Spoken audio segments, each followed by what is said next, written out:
Vitaliy Aksyonov, we will interview Mr. Albert Cohen. Vitaliy, hello. Could you please introduce Albert? Hello. So let me start from the beginning. Albert has finished ENS de Lyon. Then he moved to finish his PhD in the University of Versailles. So I'm talking a little bit in French manners because I know a little bit French. So I'm a little bit bragging about that. Then he worked. Yeah. Then he worked for a very long time at INRA in 3 different research centers, as we already understood. What centers these were, Albert? Can you probably? So actually, it was the Rocancourt one, which was the historical site of INRA in the west of Paris. I had the first team there when I was recruited, and then I moved to the one in the south of Paris. It's called Paris-Saclay now. And then I moved to École Normale Supérieure in Paris, and the École Normale Supérieure is a university, but it's associated with the INRIA Paris Research Center, which did not exist when I started. Anyway, that's French administration of research. It's complicated, but I moved around Paris essentially. Okay, great. So you were doing in Paris for the long time, and then you decided to move to Google. So right now you are working at Google. That's correct. For almost 3 years, still in Paris. Their main contribution of Albert is about parallelizing their compilers and compile the parallelized code, kind of. I wanted to give a joke there, but probably Albert can do more precise. Thank you. You're doing great. Okay, great. So welcome to our podcast. Hello, Albert. And what did Vitaliy miss in his introduction? Yeah, that's a tough question. I was not prepared. That's interesting. Actually, one of the aspects that are not in the official introduction is my interest in contributing to free software, like open source in general. So I'm doing research using open source platforms like the GCC compiler originally, and then LLVM, and now MLIR and other like machine learning frameworks, etc. It's not only because I think these are great tools for research, it's because I also want to contribute to those tools. For example, at Google, when we started the MLIR project 3 years back, so I joined shortly after that, the intention was really to grow a new platform for engineering, for better machine learning systems, but also for research. And my motivation here is to contribute to open source and like education, empowering users through open source in research, in science in general, but also in every field of the society. So I really like to put together open source and research whenever I can. You did your PhD in École Normale Supérieure de Lyon, and then you moved. So actually, I mean, it's a complicated French system that is sometimes difficult to compare. But I started my master's there, and I completed my master's at University of Versailles, and then I continued my PhD at the University of Versailles. Oh, why did it come that you moved from ENS Lyon to Versailles? Because basically everybody those days in France. So you have your first year of masters, which are mostly courses in one place, and then you find a so-called research internship in some other place. And if you get a research grant, then you continue with a PhD at that place. Oh, that's a complicated system. Absolutely. I agree with that statement. So there you find your advisor, right? Jean-François Collard? Yes? Yes. Am I right? Yes, perfect French pronunciation. So Jean-François Collard was one of my 2 co-advisors, and there was also a more senior professor, Professor Paul Fautrier, who is now emeritus professor at ENS. Oh, so how did you find your place in the science? Why in the University of Versailles?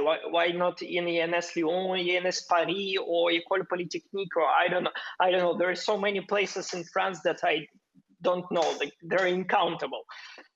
No, but you listed very good places.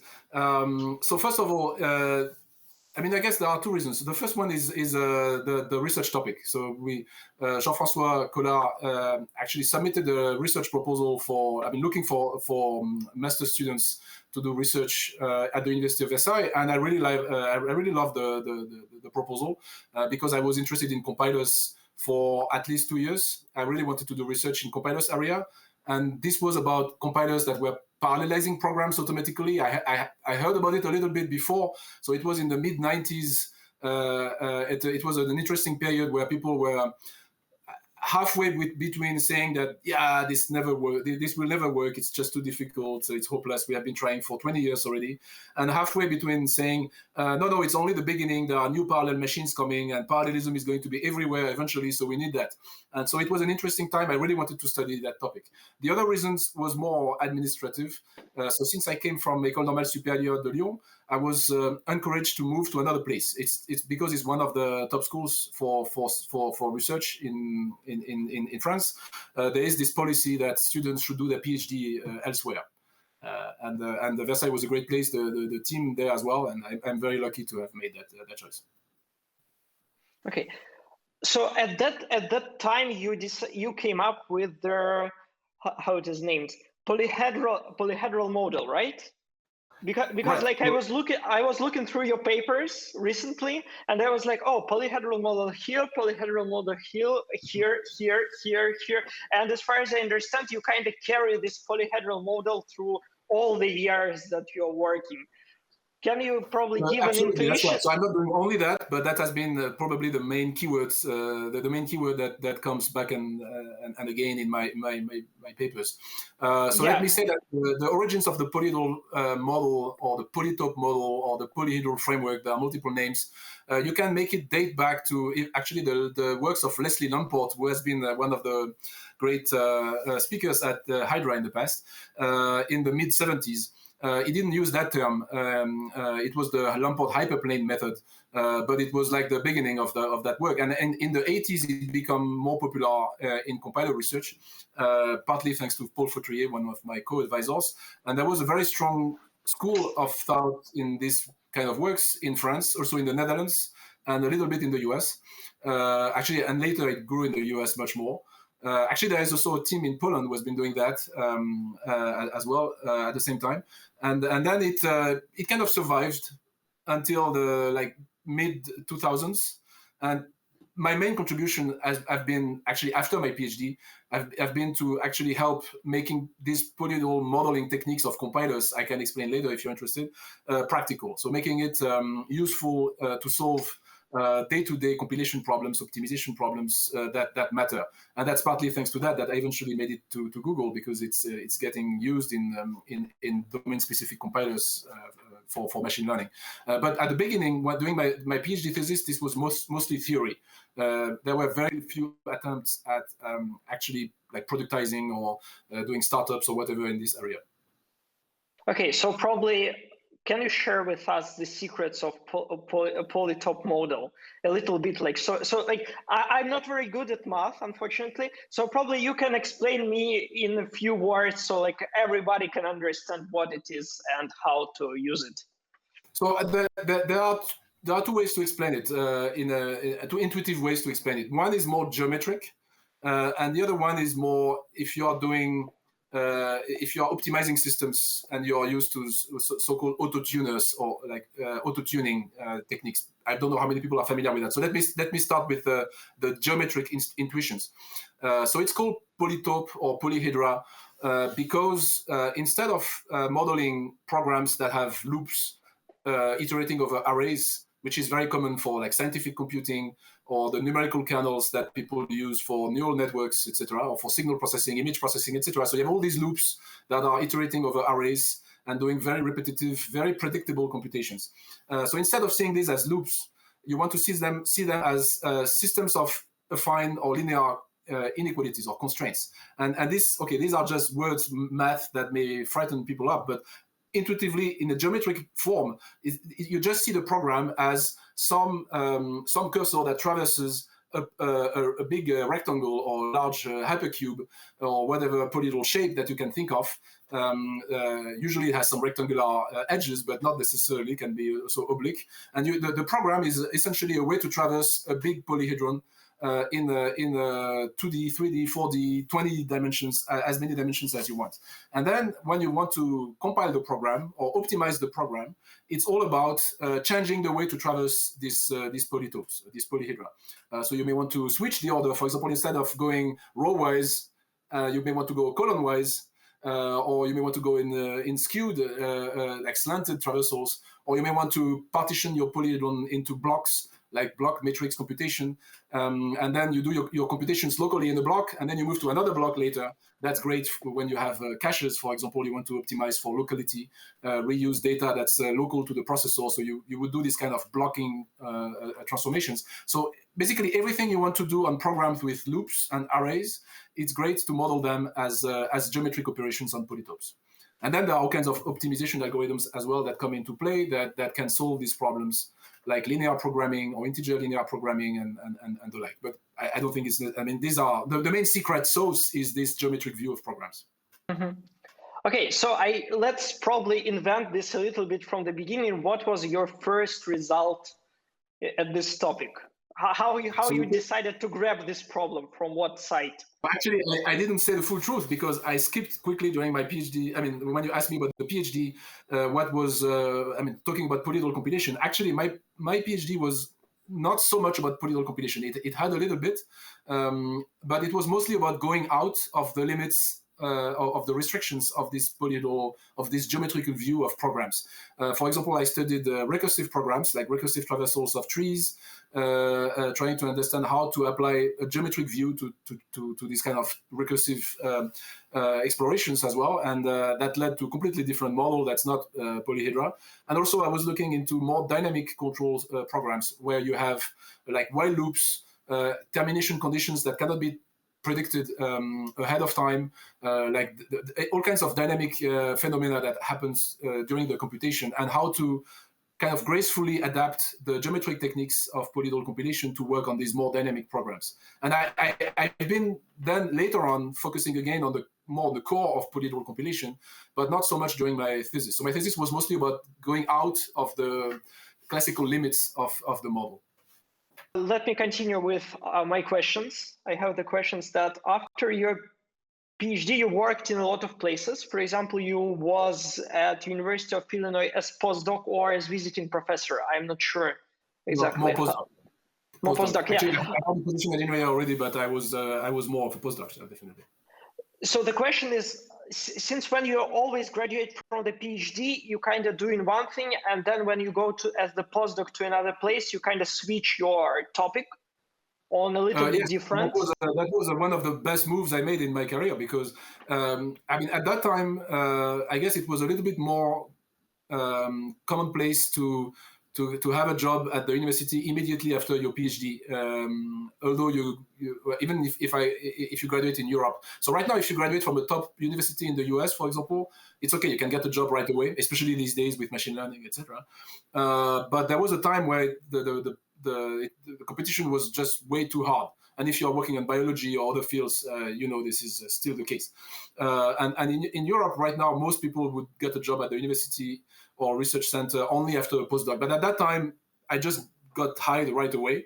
But I wanted to do something else.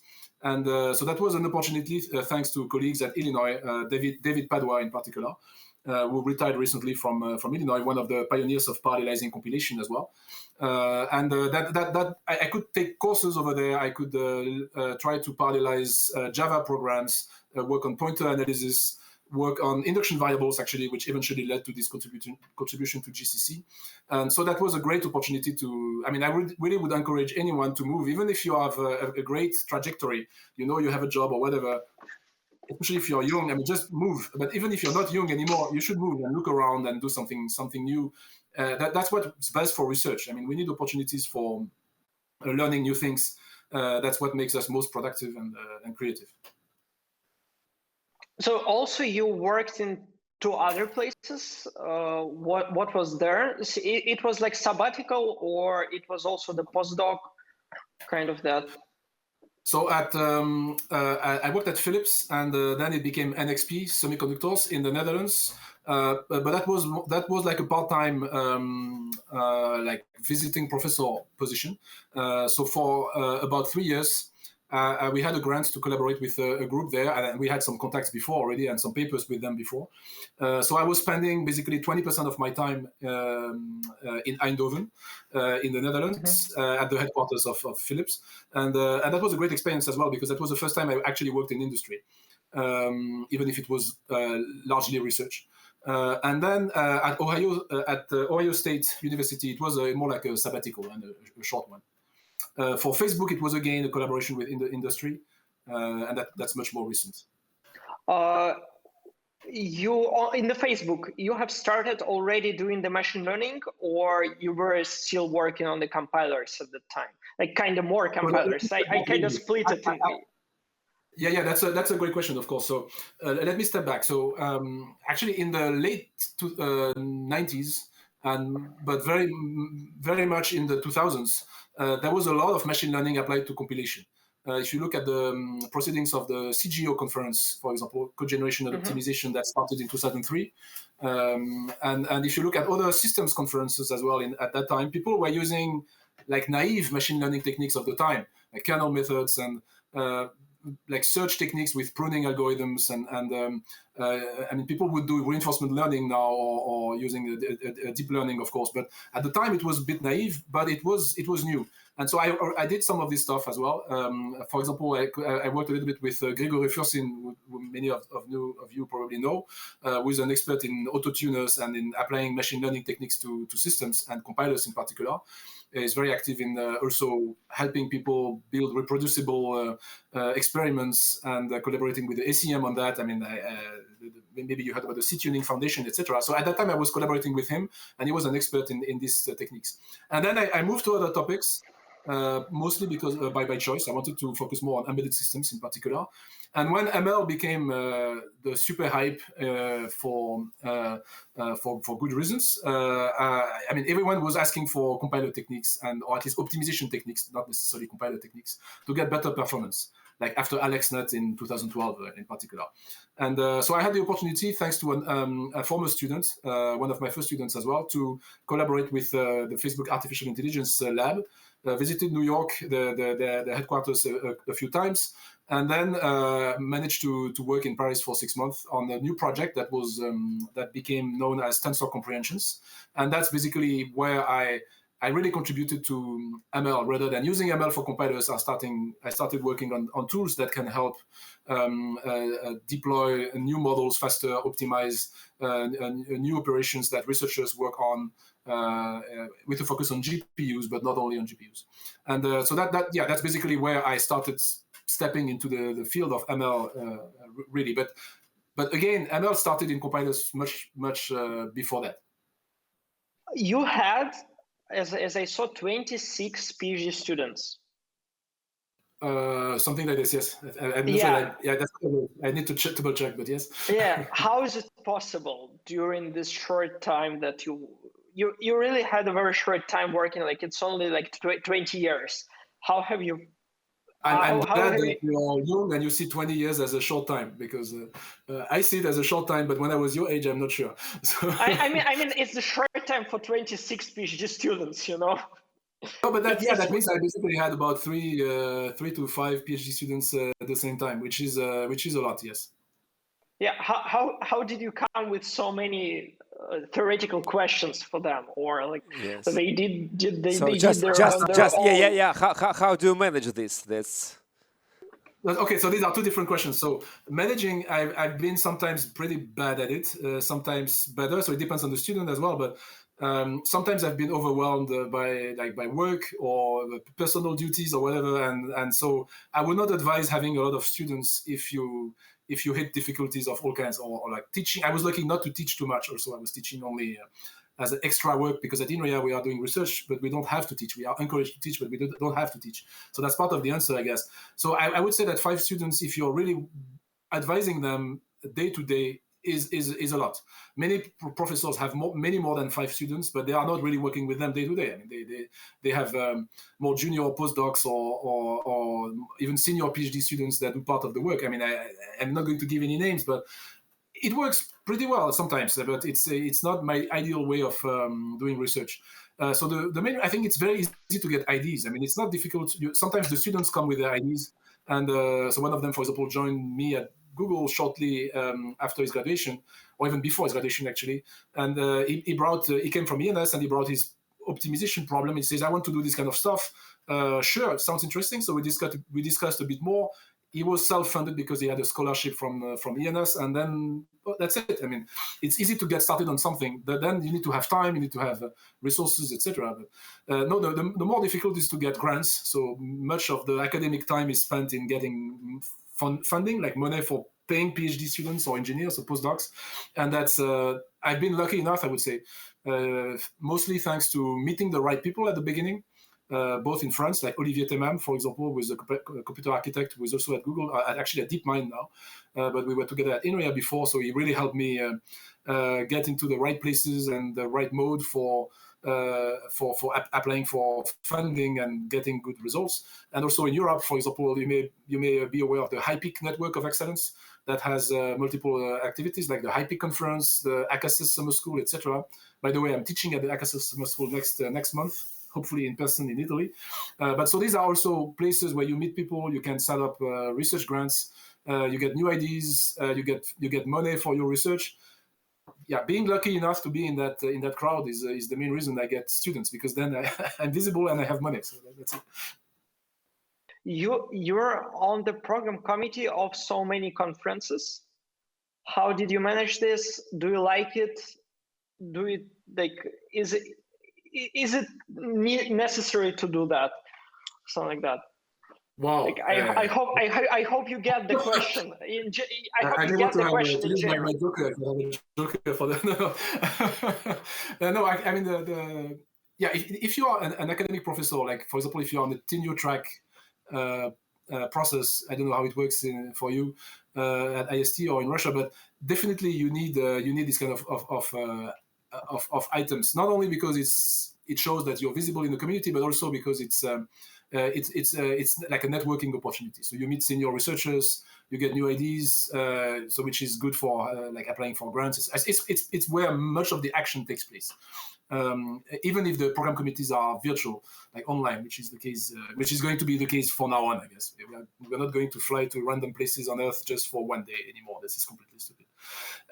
So yeah, but the other part of the question is more, I'm really interested in some of these conferences. So for example, PPOP, I've been I've been a general chair a few years back. So I'm now in charge of the steering committee. So I get invited sometimes. PACT is one of my main conferences where I had most of my papers, so they keep on inviting me. PLI, I guess they invite me because I'm a European researcher who is doing stuff in an area where there are not so many people, like polyhedral compilation, so they don't really have a choice, so they invite me there. And then, okay, you say no, you say yes. When you're in academia, there is a strong pressure to say yes. In industry, it's not so much the case. I would say that there are simple principles you can check. Also, people have written blogs and have been tweeting about that. But as long as you don't get two in parallel, it's fine. If you just do one at a time, not too many papers, it's a good way to keep reading papers, to keep connected to the community. Just don't get overcommitted. And I don't get two PCs in parallel. So. Yeah. So since you're right now working at Google, then how do you manage to keep up with their theoretical work in comparison to their industry work? Do they ask you to do something for the industry, or you just doing some research? MLIR, right? MLIR. Yeah, MLIR is the main project I'm contributing to, but it's not all of it. So I'm very lucky because I think research at Google has been evolving over time. Currently, thanks to you could say either the hype in machine learning or the very strong interest in machine learning from all companies, researchers that contribute to machine learning have a lot of freedom, like maybe some research labs in the past may have had at Microsoft Research or Bell Labs, etc. So I'm very lucky to have this chance. So I'm incentivized. I'm encouraged to contribute to like products and results that would be useful to Google, but I really have no pressure in terms of load balance, how much I should dedicate to what's more interesting to the company or to the open source community, and what kind of research I can do. So I try to have like more like a 50-50 balance between the two. And I do algorithmic research as well. I can say more about it if you want. Yeah, so you're kind of trying to do your best in general. That's... I would not claim I'm doing my best, but I'm trying, certainly. Yes. When you guys discussed heterogeneous computation, if my understanding correct, Albert, you mentioned things like multi-level IR. So that's still, yeah, that's not very obvious for me. So I can just only like have. Could you please tell a couple of words about this? About Okay, what? that's a great question because I did not realize. I mean, I was trying to be very pedagogical at the beginning, and I realized that when I talked about this, it was probably not the case. So thanks. Yeah, what we mean by multi-level IR, multi-level intermediate representation, is that the way compilers are architected today is typically a very linear flow. So you have a source language that gets processed, that gets parsed. I mean, I don't go into like syntactic things like this. So you get a tree that has all the expressions in the language, and then that tree gets usually processed into a more abstract form that's more amenable to program analysis. For example, applying high-level analysis for pointers, or even the type system sometimes maybe applied to that level, and applying optimizations as well. So for example, LLVM has one of these abstract forms, which is called static single assignment, SSA, which is a control flow graph. So you have a graph that shows how instructions or blocks of instructions point to each other according to branches and loops. And it's not a very high level of abstraction, but it's a very common one for doing the classical compiler optimizations, like removing redundant code, etc. So that's what we call an intermediate representation, is this abstract form of the code that's already normalized a lot compared to the syntax of the language, and that's amenable for advanced analysis and transformations. But this is still very linear, because LLVM will go to that representation and eventually lower it to something even closer to hardware, more like some kind of portable assembly abstractions, and eventually emit assembly code. And it's just like a straight line flow. LLVM is great because it's very modular. It's like the Unix way of doing some Swiss Army knife set of tools. So you just connect passes and you get something that's consistent eventually. But it's still very linear. So what we mean by multi-level intermediate representation is that it's two things. First of all, it's not necessarily linear. So you can have multiple levels of abstraction that exist at the same time. For example, you have code that is more in the loop form that you'd like to manage in a polyhedral way, like in a geometric way, while you have more dynamic flow code that maybe more like something that Java looks like, that you want to use a control flow graph for, and you want both to interact, so having some analysis on one to help the other. And the other thing, it means that you want to make it extensible. So we don't want to decide, okay, this is the list of instructions that the compiler understands, and this is the list of data types the compiler understands, and that's it. No, we want the type system to be extensible. We want new instructions to be added. And in this MLIR framework, they are not called instructions. They are called operations for that reason. Also because machine learning frameworks call them that way. And so it's a more extensible way of dealing with constructing compilers. And so I mostly know about hotspot and ground implementation. They use, C of nodes. Yeah, it's a form of SSO. Yes. It's a variant of static. Yeah, so the LLVM, they use like a CFG or things like that. So CF node is a little bit more advanced than the CFG. Actually, it's Cliff Click has been very clever at cornering. Figuring out some abstraction that's both interesting mathematically for optimizations and also great for on the engineering side for implementation purposes. So the question is, so when we talking about multi-level IR, so usually probably the approach is to use some like existing one and transform it to to a multi-level. Yeah, absolutely. So, so we can go either way. So we try to go down in general. It's very difficult to raise the abstractions from something that's too low level, as you know. But yes, we try to convert from existing ones to MLIR. We don't want to reinvent the wheel. We want to plug into existing. Yes. So the question, my question is: so what is more extensible in this moving from single level to multi-level approach, like a CFG or C of nodes or something else? So which approach is more extensible in level? Actually, I think the problem is, that's how people tackle with this problem originally, because people have invented multi-level IRs before, for example, open graphics folks, the open the Open64 compiler, which was the open source version, had multiple levels of abstraction. But I think here the vision is a little bit different, is that instead of having to choose between two levels, we really want them to exist at the same time. So for example, sea of nodes has been a strong inspiration for MLIR. So there are some designs of the SSA representations of LLVM that we didn't like the phi nodes, for example, which were the historical way of dealing with control flow, the reconciliation of data flow in SSA.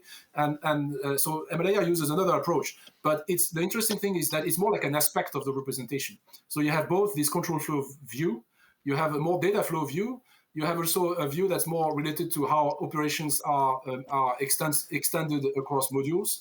When you bring in new languages or new optimization capabilities, you have the type systems. I mean, there are many ways to see the program through different angles. And so you don't necessarily have to choose what's the abstraction that you want to use. If you like a CFG, you can use a CFG and at the same time retain some information that's more data flow centric, for example. So but of course, it's not free for all. I mean, there is no free lunch. If you start transforming the code, you have to keep those things consistent. I mean, what do you think is your major contribution into open software? All right, so I think right now although there is no single line of code from myself in it, it's an interesting story because it's one of my first students, so Sebastian Pop, who worked on GCC and came to start a PhD saying that, I want to do research, but using GCC. So that was great. And contributing to GCC as well. So that was like almost 20 years back, 18 years back. And at that time, GCC was missing an algorithm for analyzing loop variables. So if you have a for loop that counts a variable I plus 1, I plus 2, etc., that's very easy. But you can have variables that take a bit more complex progressions. Like some derived variables, like you have explicit instructions to add or multiply a variable along the iterations of a loop. So these are called induction variables, and GCC didn't have a technique for doing that. And one of the outcomes of this PhD thesis and I was very much involved in the algorithm and design and formalization, etc., is the algorithm that both GCC and LLVM compilers use today. So that's basically every single compiler in the world now, because even Intel switched to LLVM recently. Every single compiler in the world is for like low level, like for imperative languages, for high performance code, is using this algorithm internally. So I'm very glad that this was one of the most impactful outcomes. But interestingly, this is not a big research contribution. So we had a couple of papers, but that was not like very visible. So it's this kind of interesting stories where you have potentially a big impact on products or open source communities, but not necessarily an easy way to make it like sound as a great scientific result to the community. So and many aspects of research are like this. So you have to balance a little bit between the two. Yeah, that's always hard to keep their industry and their theory together, like their scientific part. So what do you think was your main contribution in the sense of, like, we were talking that you were parallelizing compilers and compile the parallelized code. Like, what was your main contribution in both of them? What do you think? That's a tough question. That's a tough question. I'm pretty sure, but like, still I'm interested. Yeah, so actually I know you're particularly interested in the compilation of parallel programs because this is closer to your own research area. Yeah, that's fine. So let me start with this because it's a smaller part of my work. But basically all the work we did on having good foundations for runtime schedulers of task parallel programs, like programs where you have concurrency at rather fine-grained level, not only among iterations of loops, but also among function calls, among some people call it parallel pairs at CMU, for example. Like the Silk programming language is a great example. So there have been great work on these runtimes and languages for at least since the beginning of the 90s. But there was little foundation about how this interacted with memory models. So the fact that computer architectures and programming languages, they don't implement so-called sequential consistency, another term invented by Leslie Lamport, but they implement some weaker form of consistency across threads. And I can elaborate on that, because many of you, of course, know it very well. And those weaker forms of consistency are absolutely essential to performance. I mean, some people claim it's not the case, but I would still claim it's the case. That's why machines are like that and not sequentially consistent. But the formalization for these techniques has been very late to come. So parallel machines with weak memory models have been around from the beginning, but formal models only came in the late 2000s. And now there's a formal model for for C, C++, for microprocessors like ARM, x86, etc. But it came pretty late. And so my contribution here, with working with two students in particular, was to make those runtime systems for fine-grained parallelism correct on these weak memory models. So people had some empirical ways of having correct implementations, but no ways to prove it. And we also achieved some speed ups and some performance improvements thanks to that. Did you try to dig up into memory models on your own in the sense of formalization? Because right now, like the C++ memory model and like Java model, they're kind of corrupted, right? Like, for example, yeah, you for had Java, a lot of... and people live with it because it's much more difficult for Java because of the memory safety hypothesis you want to maintain. For C++, it's more difficult for different reasons, mostly because people want to do too many things. And at the same time, and there have been great solutions proposed to fix the memory models of C and C++ along the years, but they all make restrictions to what you can express. And in practice, it doesn't seem to make a much difference, but for portability reasons, for historical reasons, these have not been adopted yet. So I would not say the C and C++ models are broken to the same extent that the Java model is broken. But no, I didn't really contribute to those models. I've been following what was going on and trying to select the most appropriate model for our purpose. I've been interested in the topic, but yeah, you cannot do everything. And I think that's not the area when I can do the most sensible contributions. So can you tell a little bit more about your area then? Yeah, so my area is basically where I talk more about compiling parallel programs, but really where I put most effort is in exploiting parallelism that exists in programs in ways that it will deliver more performance. So originally it was like finding parallelism automatically from sequential code. That was the original holy grail of parallelizing compilation. But today, especially in domain-specific lands like machine learning or image processing, computer vision, etc., what people care about is you have parallelism all over the place. It's embarrassingly parallel because you have like a batch dimension for machine learning, which is completely parallel. You have like lots of vector computations along the image rows and columns, etc. But what's difficult is figure out an efficient way to map this parallelism to the machine. To partition it into tasks or to vectorize it efficiently, because you have multiple levels of parallelism you can exploit on the complex hardware we have today, and this is the difficult part. Yeah, that's definitely where I'm doing most of the, I think, interesting stuff. From my perspective, we have probably 3, maybe more, dominating compilers in the world. Probably it's JCC. The second one probably is LLVM, and probably the third one probably in JVM compilers. So there are a lot of them. The world one, the GraalVM. So it's not very important, but probably this is the 3 biggest open source compilers in the world. So not only compiler, this is 3 huge ecosystems probably, and and ecosystems, and it's also the hugest open source projects in the world. Maybe the Linux kernel, the 4th one, or things like that. So anyway, my question is. So, if my understanding correct, you have the experience with the JCC and LLVM, and probably with Java compilers. I mean just-in-time compilers, of course. And yes. And could you please compare? I mean, which one looks more parallelizable from your side, from your way to doing these things? That's a tricky question, because some people may get upset whatever I will answer. I would say that originally, Java has been a great framework for doing research on compilers and including parallelizing compilers because the tools were simpler than GCC, and LLVM did not exist at like in the late 90s, for example. So it was very nice, for example, using JAX RVM, which was the open source platform that derived from IBM's work. Hotspot is a bit more difficult to get into. And it was very nice to work with JAX RVM and try to find parallelism in Java code or enhance, like optimize parallel programs with multi-threaded programs, etc. So lots of people have done that, for example, for transactional memory, which was a very fashionable subject at some point, or for distributing code automatically, etc.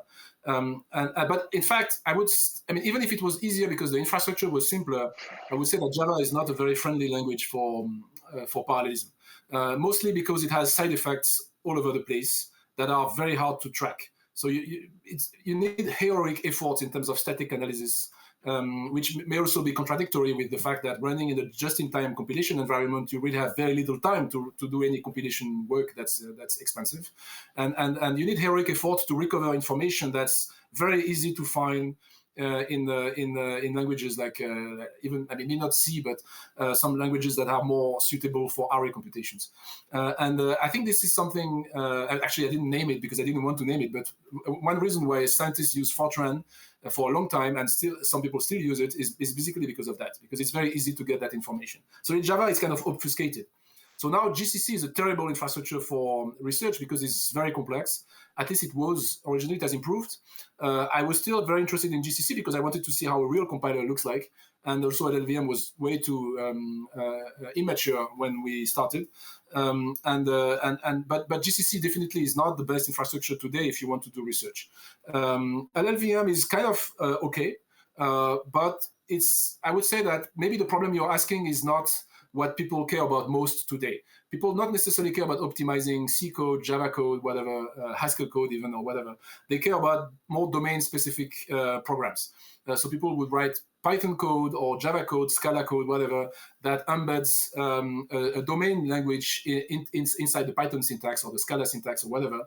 And then that's the sub-language you really want to parallelize, you want to optimize. And that's what all ML frameworks, all machine learning frameworks do, for example. So I'm not a fan of Python. I mean, I don't think many people in the programming languages area are fond of Python, but it just happens to be extremely convenient language for doing that. And then, so the real question is now, how do you design a language within Python or within Scala or whatever, or even Julia or whatever language, so that it makes the life of the compiler developers, the ones doing all this parallelization effort, easier, and also having more robust results for the users, like more predictable outcomes. And this is what people do today. I mean, people pay very little effort at actually parallelizing C code, for example. Mm-hmm. So we know from general, we know that there are a lot of common techniques. So when we started, so probably some books on compilations, on making compilers, or some practical book, what they usually start with is doing some parallelization in the loop. So suppose you have some loop, and you detect that you have no dependency between, for example, the items you iterate inside this loop. So usually, so usually this is good. This is the very, very first probably approach how we can. So this means that we can parallelize this part of your code. Probably that's usually the thing we start with when we started about when we're talking about parallelizing something on compiler side, correct? Yes. So that's correct. Yeah. So that's the probably so that if we compare, for example, such infrastructures like just probably one more question about huge compiler ecosystems. If we start doing this simple thing in, for example, JCC, LLVM, or Hotspot, or some Python compilers, or some other compilers, so is it easy to implement there or not? So once again, if you do it in a domain-specific language like TensorFlow or PyTorch for numerical computations for machine learning, it's trivial. You don't even have to run any analysis. You already have, by design, you can only express operations that have parallel iterations in loops. And if they are not parallel, they are like reduction loops, like accumulations. So it's given to you without any analysis. If you're doing the same thing from loops in C, for example, or in Java, then exactly you have to do what you said. So you have to recognize the loop structure, the induction variables, run dependence tests, etc. And very few people work on this at this time. So yes, GCC and LLVM have techniques to automatically discover parallelism in loops. The main impact is vectorization, using vector intrinsics and vector instructions of the processor. But that's not basically the most interesting problem, I would say. Okay, thank you. So let me correct this a little bit. It is still a very important problem, an interesting problem, except that since we have more and more programmers who are not writing C code or Java code anymore, but using those domain-specific languages in the domain they care about, like machine learning, it's just fine. I mean, we have enough work to do, and we are better at convincing even more programmers, like machine learning experts, for example, at using those domain-specific languages rather than writing C code. They don't want to write C code anyways. You already talked about LLVM, GCC, and Java VM, about like how it's easy to parallelize the code on them or not. Let's consider the Silk right now. I was stuck because I haven't used Silk for 3 years or so, and then I suddenly find out that Silk is no longer the part of the GCC. That you're telling me that I didn't know. I was expecting. You didn't know. You did know. Okay. No. Right now there is an open Silk, which is their LLVM project, which is contributed by their MIT team, where they're doing this. I'm aware of OpenSilk, but and I know some of the people working on it, but I didn't know that GCC dropped it. I guess it's. I was asking. I think originally it was a contribution from Intel to GCC, and then it was not maintained for lack of interest. But yeah, so that's why I'm asking the question. So there are other frameworks that are living right now, which are OpenMP and Intel TBB. I'm pretty sure you know them. Why do you think OpenSilk was thrown away and these two are still in the market? Because I thought that Silk is more convenient for writing parallel programs rather than OpenMP and Intel TBB. That's a very tough question. So yeah, as you know, I stopped working on this a few years back now, but like 3 years back. But my understanding is that actually OpenMP is terrible in terms of programming experience, because it claims it brings you a more incremental way to parallelize your code. But that was true for like simple parallelization directives. But if you, as soon as you get into task parallelism, it's actually much more tricky. I mean, they did great stuff, especially the model that came out of StarSS from UPC in Barcelona and Barcelona Supercomputing Center, which has made it to the standard. I mean, this is a great design, but it's still a terrible experience due to the legacy designs of OpenMP. So I worked on OpenMP as well, but I think it's terrible that it's a regression compared to Silk. I completely agree with you on that. But still, I mean, the problem is with Silk is that it's a little bit isolated. And when people write real code, they have all kinds of existing software that has maybe a threaded implementation on the side, some legacy code that's sequential on the other side, and they have to deal with that. And it's very difficult. I mean, Silk is great for writing parallel algorithms, but it's not necessarily at the level of maturity and interoperability that you can get like this kind of interoperability problems sorted out easily. So you probably have much more experience than most of the people on this planet in terms of writing real Silk code. But I would still claim that it's a little bit difficult when you write real world programs. Mm-hmm. Also, OpenMP is terrible in terms of runtime performance for tasks. So people don't use it much. There are very few benchmarks with task parallelism in OpenMP, and that's partly the reason why. I mean, it's not very clear why we could not use the exact same Silk runtime and super efficient elision process, etc., to get, at least in subset of OpenMP tasks, the same level of performance as Silk. My guess, which is only a guess, is that actually people write very little code that looks like this with this fine-grained task. I mean, I love it. I mean, I worked on it, etc. But people still write very simple loops or maybe reductions sometimes.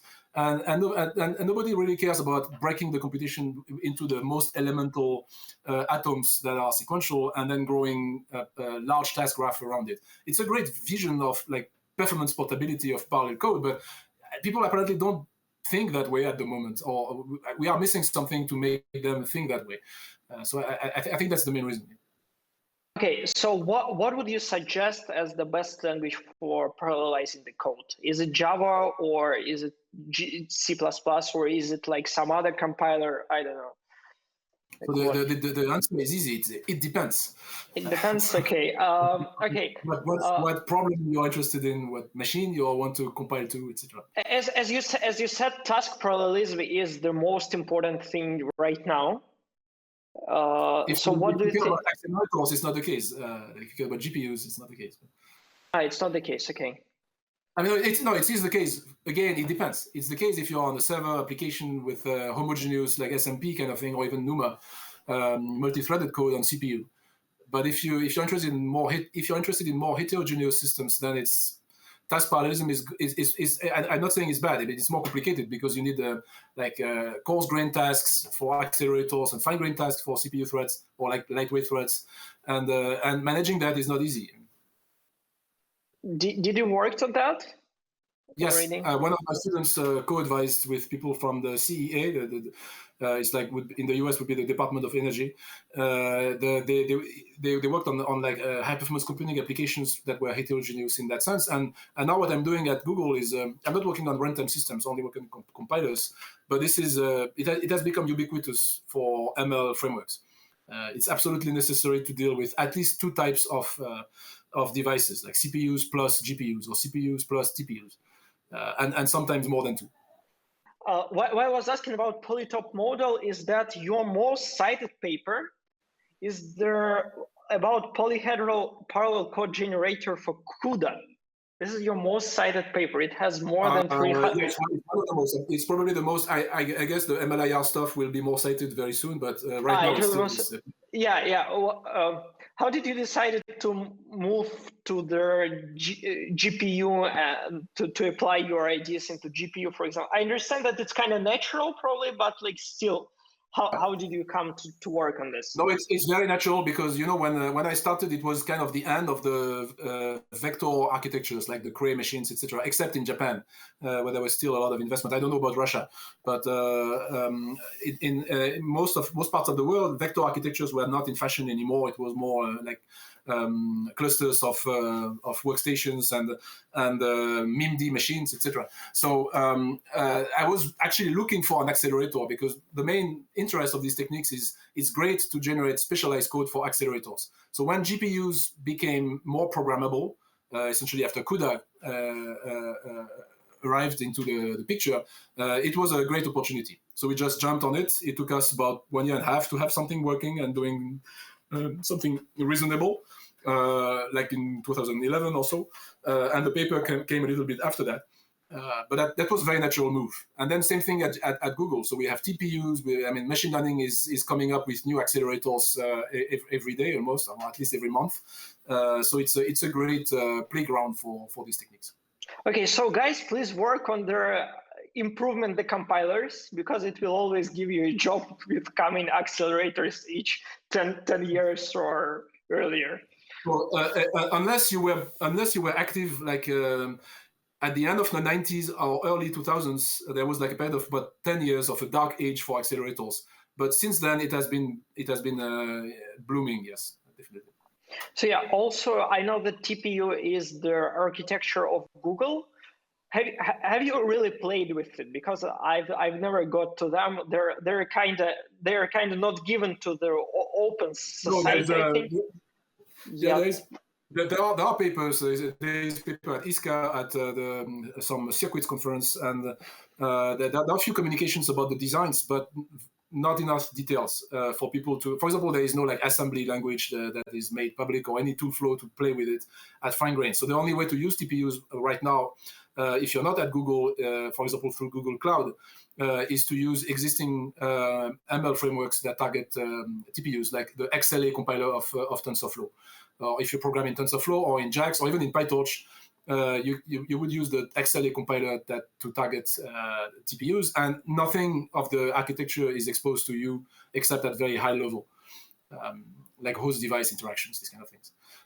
So this is a choice of the company. So I've had chances to work a little bit on actually both this cloud TPU and also the so-called edge TPU, which is more for mobile devices like Pixel phones, for example, but also in the automotive area and other like anything that's mobile or low power. And it's a different architecture, and we also worked on that internally. That's the only part of my work, basically, that I cannot say anything about that's technical. Oh, that's a pity. I thought you will give us a little bit of insight. It's a great accelerator. I mean, these are great accelerators because they are different ones. It's evolving at a fast pace, and for anyone interested in, for example, compilers for GPUs, you would love working in this like TPU family of devices as well at Google or anywhere else, because there are other accelerator devices in startups and in other companies. Make it very interesting to bring together compiler work with more distributed computing work, because this is all about distributed memory spaces, heterogeneity, latency hiding in like very coarse-grained mode, also across nodes. I mean, you can have multiple machines, fast networks like InfiniBand, etc. And so this is an era where compilers really have to model this kind of distributed computing aspects, and we know very little about it. I mean, it's still very open research area. Since you tried to cover this distributed thing, I have a question though. When we will see the compilers that really compile their distributed code into something more feasible, more that works better on some heterogeneous systems or something like that? What do you expect? I cannot answer the when question, but I can definitely tell you that's something we are working on with this MLIR project.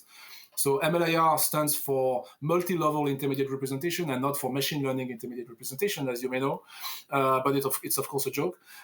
So it's multi-level in the sense that, in many senses, but one of them is that we want to target heterogeneous devices and have a high-level program compiled to different directions, whether one component of the program will be accelerated on one device or another component will go to CPUs or threads, etc. And so there are different levels of abstractions that you have to combine and different programming models for these devices. So the infrastructure is quite mature now for whether you're interested in research or building real systems. And but there is no like MLIR compiler right now that will directly answer your question. There is no like magic bullet where you say, let's write, for example, JAX code, which is one of the most interesting machine learning programming languages and frameworks that's coming up, and ask for everything to be automated about the partitioning, what gets accelerated on GPU, on TPUs, etc. JAX is extremely portable, so it will let you compile the exact same program on both CPU, TPU, GPU, etc. But having an optimal distribution over the heterogeneous system automatically will still be something that experts have to play around with. So we are working on this. Some other people, even not working with MLIR, are of course working on this as well, other companies as well, other researchers as well. But I don't think there is a real solution yet. So if you care about scalability in ML, you still have to do a little bit of manual adaptation, partitioning, latency hiding. Probably you don't have to go into like asynchronous computations. You can expect the frameworks will deal with it automatically, so you don't have to get into actual concurrency. But you need to expose some pipelining opportunities, etc., so that the distribution will be efficient. It's not completely automatic. So what do you think? I think this is kind of the holy grail of distributed heterogeneous systems, from my perspective. Do you think, is there any solution to that problem, or it is just like kind of NP complete and it is never will be solvable, even with approximation? Or worse, but it's certainly NP complete or worse, or every interesting problem. I'm pretty sure that it is NP complete at all. But no, it is very difficult, but I think we will get there. It's a little bit like automatic parallelization at the start. probably we have to change the problem a little bit so that it becomes feasible. Of course, everyone can do that, especially researchers and scientists, and then nobody cares because you're solving a problem that nobody cares about. But if we are lucky enough that we have a community of users who are ready to write code in a slightly different way, and all this flurry of domain-specific languages for ML is a great reason to be hopeful, then we can evolve into a direction where a framework like MLIR can actually make it possible to solve the problem.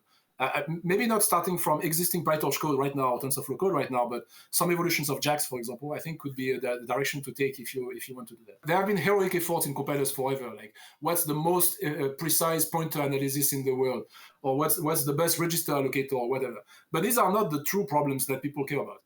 You're gaining like marginal improvements in performance, and what people care about is what's the right way to express the program or programs of specific domain, such that the tool flow can be accountable at delivering great performance, and of course correct code as well. And then there's a discussion with the users and the communities, and it's not only the compilers doing black box optimization. So I think, Vitaliy, this is from my side. Yeah, so that's it from my side also. I asked all my prepared questions. I had like 12 of them or something like that. So all great questions, both of you. I mean, I'm really happy I was able to actually